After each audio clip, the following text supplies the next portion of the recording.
Radhe Radhe everyone, welcome back to my channel.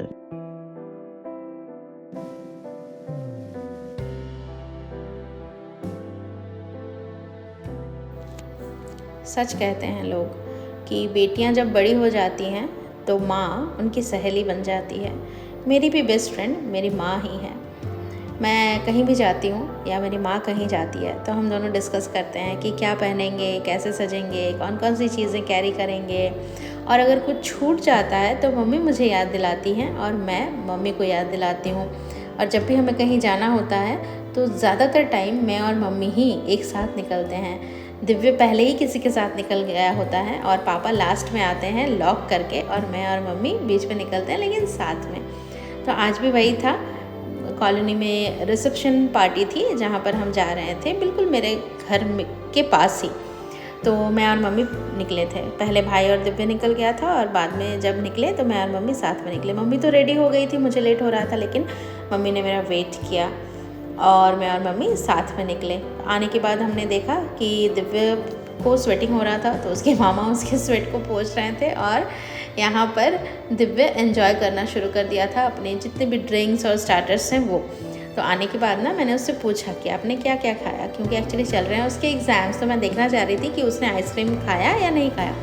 तो उसने बोला कि नहीं मम्मा, मैंने आइसक्रीम नहीं खाया। तो उसने सॉफ्ट ड्रिंक लिया, मोमोज़ खाए और भी नूडल्स वगैरह जो भी थे, मतलब जितने स्टार्टर्स आइटम थे वो खा कर दिव्या ने अपने टमी को फुल कर लिया था। हम लोग थोड़े से बैठे हुए थे क्योंकि एक तो मैं रात में डिनर नहीं करती हूँ, लेकिन फिर भी मैं गई थी तो मुझे थोड़ा सा तो कुछ खाना था, तो मैंने सोचा थोड़ा सा लेट से खाती हूँ। और आज ना हो गई थी बारिश, जिसकी वजह से थोड़ा थोड़ा पानी पंडाल में कहीं कहीं जमा हो गया था। और लास्टली बहुत वेट किया हमने, बारिश की वजह से ब्राइड और ग्रूम की एंट्री थोड़ी सी लेट हुई। खैर जो भी हो, कहते हैं ना कि देर आए दुरुस्त आए। बहुत अच्छी एंट्री हुई, दोनों बहुत ही प्यारे लग रहे थे। जो ये लोग जा रहे हैं, ये रिश्ते में मेरे भाई लगेंगे, भाई और भाई की वाइफ। तो मैं बहुत खुश थी इन दोनों को देखकर, बहुत प्यारे लग रहे थे।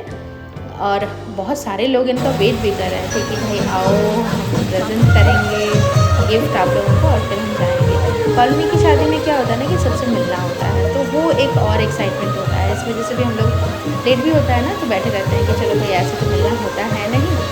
साल में, 2 साल में, 4 साल में अगर कहीं पर कुछ प्रोग्राम कॉलोनी के अंदर हो रहा है तो हम सब एक साथ मिल के बैठेंगे, बातें करेंगे।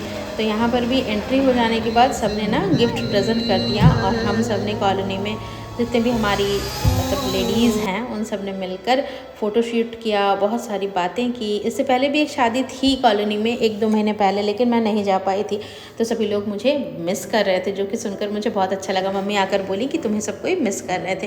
तो आशा करती हूँ कि इस बार और कोई मुझे मिस नहीं करेगा। लास्टली हमने फ़ोटो शूट भी करवाया और फिर हम घर आ गए। तो चलिए फिर मिलते हैं इसी तरह किसी अगले ब्लॉग में। Till then take care, Radhe Radhe, bye Thanks bye. for watching.